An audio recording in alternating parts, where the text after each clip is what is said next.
kufanya mapitio makubwa ya mitaala kama ambavyo Mheshimiwa Rais Dr. Samia Suluhu Hassan, Rais wa Jamhuri ya Muungano wa Tanzania, alielekeza kwa Wizara ya Elimu, Sayansi na Teknolojia mwaka 2021. Na maelekezo yale Mheshimiwa Rais yalikuwa ni kuboresha sera ya elimu na mafunzo mwaka 2014 pamoja na mitaala ili kuhakikisha kuwa wahitimu wetu wanapata ujuzi wa kuajiriwa au kujiajiri ili waweze kumudu maisha yao ya kila siku na hatimaye waweze kushindana kitaifa, kikanda na kimataifa.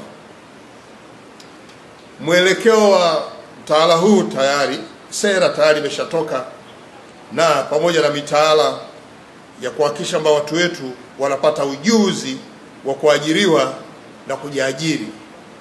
Ndugu wadau wa elimu, nafahamu kuwa jukumu hili limekamilika kwa ufanisi na kwa sasa tunaendelea na utekelezaji wa sera yetu pamoja na ile mitaala. Kimsingi taasisi hii ya elimu Tanzania ndio moyo wa elimu hapa nchini, na hasa kwa kuwa ndio inayojenga msingi wa elimu kuanzia darasa la awali mpaka kidato cha 6.